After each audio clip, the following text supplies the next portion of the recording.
Like, get this, right out the gate, this is how our source material kicks things off. Quote, truly, thoughts are things, and powerful things at that, when they are mixed with definiteness of purpose, persistence, and a burning desire for their translation into riches or other material objects. Intense, huh? Welcome to the deep dive. You sent us Think and Grow Rich, and it's a big one. So we're gonna, dive deep and see what we can pull out of it. The really good stuff. Potent ideas, stuff to help you on your path, to growth, achievement. All that. Right off the bat, I'm struck by just how long this book's been around. I mean, it clearly hit a nerve, and it's still relevant. It's aiming for this, quote, shortest dependable philosophy of individual achievement. And it got some pretty big names backing it up from the start. Oh yeah, for sure. We're talking serious endorsements. Yeah. Like Dr. Miller Rees Hutchison, the guy who worked with Thomas Edison. He was on board. He called it a textbook on individual achievement. Something to be, really studied, not just skimmed. And then there's Dr. John R. Turner, a dean at the College of the City of New York. He even brought up a very personal example. Well, right, yeah, the author's son. Yeah, exactly. Blair, born with a pretty significant hearing impairment, right? But went on to live a full life, successful. Turner saw the principles from this book at work, and Blair was applying them, overcoming challenges. That's really something. It brings it all down to earth, not just theory, but actually living it. So for our listeners today, diving into Think and Grow Rich, what we're aiming for is to make these principles clear, understandable. And we want you to see how you can actually use them in your own life to get to your definite goal in life, but in a way that feels doable, not overwhelming. All right, let's jump right in. So, desire. Powerful desire. The book kicks off with this guy, Edwin C. Barnes. And Barnes, he didn't just want to work for Thomas Edison, like at his company. No, he had this burning, and I mean burning, desire to be Edison's business associate, like a partner. That's a whole different level of ambition, than just wanting a job. Makes you think, how often do we actually define what we want with that kind of focus? Barnes, though, he had his work cut out for him. He didn't know Edison, no connection there. And he was so broke, he couldn't even buy a train ticket to get to Edison's lab in New Jersey. You imagine, most of us would be like, okay, that's it, game over. But Barnes, driven by this hyper-specific desire, he found a way. He snuck onto a freight train, hid in the, what they call blind baggage. Talk about not taking no for an answer. And get this, years later, Edison himself actually remembered Barnes showing up. He remembered how certain Barnes was, he'd already decided he was part of the whole thing, not just hoping for a chance, but already there in his mind. And that story, it drives home this big idea from the book. That riches begin with a state of mind, with definiteness of purpose, with little or no hard work. I know. No hard work sounds kind of crazy. But the point is, it's your mental state, that focus that drives everything. And the author, to really get this, he spent 25 years studying over 25,000 people. He wanted to figure out how do wealthy people, how do they get that way? Talk about dedication. It shows that there's a process here, right? Not just luck. And speaking of mindset, the author did this kind of symbolic thing. He literally cut the word impossible out of his dictionary. What do you make of that? To me, that's him saying, I refuse to accept limits. Like literally cutting out negativity, shaping your own reality. Yeah, powerful stuff. Okay, so we've got desire, right? But how do we use it? That's where the book lays out these 6 steps to riches. So blueprint, right? And it's all about turning that desire into actual wealth. Step 1, it's got to be that burning desire. You got to believe, like deep down, that you're going to achieve this even before you see any proof. It's that inner certainty. And then step 2, you got to build what they call money consciousness. This isn't just wanting money. It's like saturating your mind with it, the desire for it. So much so that you can almost like picture yourself already having it. It's that shift mentally from I want to I have. Might sound kind of out there, but the author, he brings in some heavy hitters to back this up. Like Andrew Carnegie, the skill guy, right? Went from like nothing to mega wealth. He used these steps. And it wasn't just about money for Carnegie. Yeah. Edison, Thomas Edison, he was on board with these steps too. He said they work for any goal, not just riches. And here's the kicker. He said you need imagination, sure, but not tons of hard labor, not even a fancy education necessarily. It's about how you use your mind. Leads us right to the next big idea, faith, and how it ties into autosuggestion. They define faith in this really practical way, quote, a state of mind which may be induced by self-suggestion, so we can develop it consciously. We're not just waiting for it to happen, right? We're taking charge. And they say faith, it takes regular thoughts and turns them into their spiritual equivalent, like making them supercharged with belief, giving them power. And this is how we tap into what they call infinite intelligence. And when they say spiritual equivalent, think of it as, you're not just thinking it, you're feeling it deeply. That's where the real force comes from. And to build that faith, they give us autosuggestion. This is where you're like intentionally repeating ideas to yourself over and over. The idea is if you keep doing that, you start believing it. Even if it wasn't true at first, they're pretty clear about how powerful her thoughts are. Oh, yeah. They say, quote, "Every man is what he is because of the dominating thoughts which he permits to occupy his mind." So it's on us to choose those thoughts, the ones we're going to let take root, especially the ones with strong emotion behind them. Those are the ones that shape reality. And to show just how strong this faith thing can be, they bring up Mahatma Gandhi, talk about influence. The book says he got 200 million minds to coalesce and move in unison as a single mind. And then it asks, what else but faith could do that? What other force? That's a good question. And then they go on to say that eventually businesses, they're going to catch on to this whole faith and cooperation thing. They'll move away from, force and fear. They even say that, look at what happens in economic depressions, or that's what happens when there's not enough faith and confidence. They're looking ahead to a future where, people are doing well, working on stuff that matters to them, and it's all fueled by faith. Now, let's shift gears a bit, but stick with this idea of our mental powers. Next up, imagination. They call it the workshop of the mind. Love that image. It's so visual, right? You can really picture it. The idea is you have a desire, but it's just a vague want at first. Yeah, it's through imagination that it gets shaped, turned into actual plans. And they point out the times we live in, right, with all this tech and constant change, it's actually prime time for imagination to thrive. Think about all that's been done just in the last 100 years. Flight, sending messages through the air, figuring out how the brain works. All imagination. Blows your mind when you think about it. And here's a bold statement from the book. Quote, "Man's only limitation, within reason, lies in his development and use of his imagination." Meaning, it's up to us to develop that power. We're holding ourselves back more than anything, right? Not using our creative minds enough. Now, they make this distinction between two types of imagination. Synthetic imagination and creative imagination. Synthetic is like taking existing ideas and remixing them. Creative is, coming up with brand new stuff.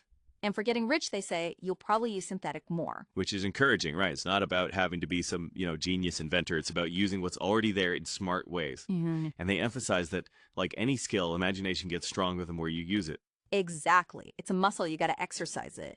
And to turn desire into money, you need a plan, right? Or maybe several plans. And those plans, you got to build them using your imagination, mostly that synthetic kind, putting existing stuff together in new ways. Okay, so we've got desire, faith, and we're using our imagination to make plans. But how do you make those plans real? That brings us to organized planning, right? Bingo. The book calls it the crystallization of desire into action, and it's step 6 on the path to riches. This is where things get concrete, less fuzzy. The desire, it moves from like this abstract space into that workshop of the imagination where plans are born. And this ties back to those 6 steps, right? One of them was specifically to make a plan. And the book, it gives some guidance on that. Step 1, huge. Get yourself a mastermind group. They say, you got to have this, no question. The mastermind, yeah, it's like a team of minds working together, greater than the sum of its parts, Real synergy. But here's the thing. Before you even get this group together, you got to be clear on what you're bringing to the table. What can you offer them in return for their help? The book is big on this. Collaboration only works if everyone benefits. Makes sense. Right. It's about give and take, not just what you can get. That's how you build strong partnerships. So we got the plan. We're working with others. Now what? How do we keep going when things get tough? That's where persistence comes in. 100%. The book says your first big test of persistence, it's going to be sticking to those 6 steps day in and day out. It's easy to fall off track. But if your desire is strong enough, that helps you push through. It always comes back to that desire. They say straight up, anything you want to achieve, it starts with desire. Weak desire, weak results. They even suggest, go back to that chapter on desire. Take action on those steps and see how you feel. How strong is your desire? Like a gut check, right? How much energy do you have for this? The book says, quote, fortunes gravitate to minds prepared to attract them. It's about being ready mentally. And if you're having trouble with the whole persistence thing, they say focus on the chapter about power and build that mastermind group. Having that support system, that can really boost your staying power. They even compare it to like waking up from a bad dream. It takes effort to break free, right? It's the same with persistence. You got to push through that initial resistance. And the book doesn't mince words. There is no substitute for persistence. No other quality can make up for it. They even say people with strong persistence, they almost seem like they can't fail, like there's some force testing them, and when they pass that persistence test, that's when they achieve big things. And here's a cool perspective on failure. Quote, every failure brings with it the seed of an equivalent advantage, meaning setbacks, they're not the end. They're opportunities to learn and do better next time. Love that. Okay, so how do we actually build this persistence? The book gives us 4 clear steps. 1, a definite purpose fueled by burning desire. 2, a definite plan, and you're taking action on it consistently. 3, shut out those negative influences. And 4, build that support system, those people who will encourage you to keep going. A solid roadmap, right? So we've covered desire, planning, and persistence. What's next? The power of decision. Yeah, and they start with a really powerful observation. They say, think about the huge decisions that have shaped history, right? A lot of them involve huge risk, like life or death risk. Big stakes. They give some examples like Lincoln with the Emancipation Proclamation. He knew there could be chaos, more war, deaths, and it did tragically end up costing him his life. Or Socrates choosing to drink poison rather than go against his beliefs. That changed how we think in the West, even today. And Robert E. Lee, deciding to side with the Confederacy, he knew people would die, maybe even him. And of course, signing the Declaration of Independence. Those 56 guys, they knew they could be hanged for that, straight up. They were incredibly brave. What they're pointing out is there was this, quote, intangible power behind the American Revolution. And it came from a definite decision made by a handful of people. John Hancock, Samuel Adams, Richard Henry Lee, those guys. They break it down, how it led up to the First Continental Congress, the Boston incident, then Adams and Hancock demanding the British troops leave, then Adams deciding to call for a Congress, all these colonies together, and they stuck to their guns, even with threats from the governor. And then, boom, Richard Henry Lee proposing independence on June 7th, 1776. They're showing us how big changes, they often start with a few people making bold decisions, acting on them, even when it's scary. Okay, so we're making decisions, we're persistent, putting our plans out there. Now, how do we actually offer what we have to the world? That's where organized effort and service come in. You got it. The book says to be good at offering your services, you got to understand this formula. QQS, quality plus quantity plus spirit of cooperation. That, they say, equals perfect salesmanship. And the key is making it habit, doing it all the time. So what's QQS all about? Quality? You're doing your best work, always trying to improve. Quantity? You're doing as much as you can, and as you get better, you do even more. And spirit. You're positive, you're easy to work with, you get along with people. And they make this interesting point. They say being good with people, having that positive spirit, it can actually cover up for some, minor issues with the quality or quantity, at least for a bit. But in the long run, being a good collaborator, that's crucial. And this ties back to the mastermind idea, right? The book says when you work with others as a group, you can make up for your own weaknesses. Maybe you don't have a certain skill or enough experience, but someone else in the group does. It's teamwork, making the dream work. Exactly. Now, on this path to our goals, it's good to know what we might trip over, right? What can make us fail? The book has a whole section on that, and the list is long. Oh yeah, they cover a lot. Like not having a clear purpose in life, not being ambitious enough, not having enough education, although they do say you can learn on your own, and lacking self-discipline. Yeah, they also talk about, bad health, wanting something for nothing, not being able to make decisions, and procrastination. Oh, and those 6 fears we talked about. Right, and it goes on. Making bad choices in relationships, being too cautious and not taking action, picking the wrong people to work with, letting superstition and prejudice get in the way, choosing the wrong career, not being able to focus, spending money carelessly, not being enthusiastic about what you're doing, not being tolerant of others, having bad habits, and not being able to cooperate.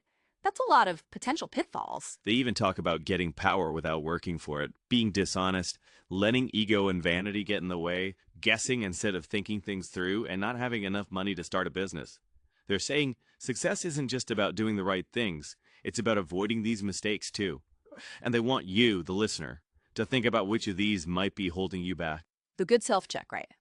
Where do we need to improve? Now, about those 6 fears, they're a big deal. The book says they can really mess with our heads and hold us back. They list them out: fear of poverty, criticism, ill health, loss of love, old age, and death.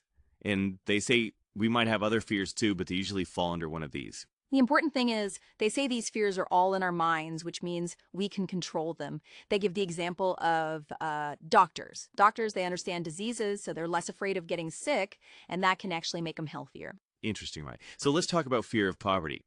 The book calls this one the most damaging. It says it can paralyze us, kill our imagination, make us dependent, and lead to all sorts of bad stuff, like being indecisive, doubtful, worried, too cautious, and always putting things off. They even link this fear to like a human instinct to take advantage of others financially. They say our obsession with money, it often comes from this deep fear of not having enough. And they list some signs of this fear, like not caring, being lazy, and just accepting whatever happens instead of going after what you want. Then there's fear of criticism, which can be really tough, and fear of ill health. The book says that one comes from, like, our genes, social pressure, and negative stuff we've been taught. And they talk about the mind-body connection, how fear itself can make you sick. They even tell this story about the mayor of New York City. He stopped a flu panic just by asking newspapers to, like, tone down the scary headlines. And they list out some ways fear of ill health can show up, like convincing yourself you're sick when you're not, hypochondria, not exercising, actually getting sick more because your mind's weak, babying yourself too much, and even developing bad habits to cope. It can really mess you up. And then we have fear of old age. The book says that's connected to, like, being poor when you're old, and all the negative stuff we hear about getting older, being sick, losing your looks. People are afraid of ending up in a poorhouse, dependent on others. Now, on top of these 6 fears, they add a 7th one: susceptibility to negative influences. They say this one's even worse than the other fears, more sneaky and dangerous. They say people who are good at making money, they protect themselves from negative stuff. They don't let it get to them.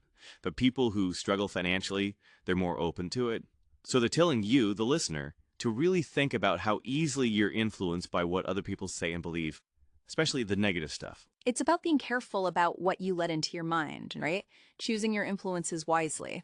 Now, after all that heavy stuff about fears and pitfalls, the book shifts gears. It talks about all the amazing opportunities out there for making money. And they start by talking about how much freedom and opportunity we have, especially in America.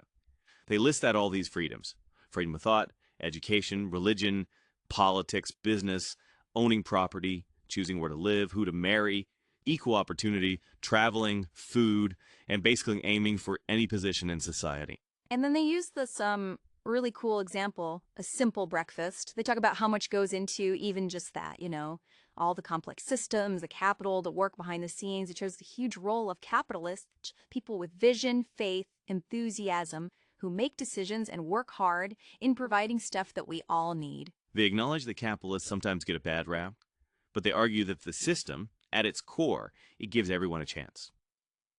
If you're willing to provide a valuable service, you can succeed. They're against this whole get without giving mentality, and they bring up the law of economics.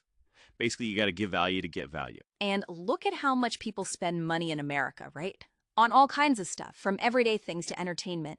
They're saying there are tons of opportunities out there for people who can meet those needs, who can provide those goods and services. And they repeat this idea that a capitalistic system, like in America, it gives everyone a shot. You can earn as much as you deserve based on the value you provide. It all comes back to that law of economics. And they end with this pretty serious warning. They say, if you try to ignore that law, if you try to take what you want without giving value in return, well, that's the road to dictatorship. Now, it's a strong statement about how important ethical economics are to a free society. Brings us full circle, right? True wealth, it's built on providing real value to others and understanding how the economy works. So wrapping up this deep dive into Think and Grow Rich, let's recap what we've learned. Let's talk about the power of burning desire, how to build unshakable faith through auto-suggestion, the limitless potential of imagination, the need for organized planning and never giving up, the courage to make big decisions, the importance of providing excellent service and working together in mastermind groups, overcoming those 6 basic fears and staying away from negative influences, and the incredible opportunities in a capitalist system that follows the law of economics. A lot to think about, right? So here's a final question for you. What's your definite goal in life? Think about all we've discussed. What's one thing, even a small thing, you can do today to start using these ideas? How can you build that burning desire within yourself and start focusing your energy on reaching that goal? We really encourage you to go back over your notes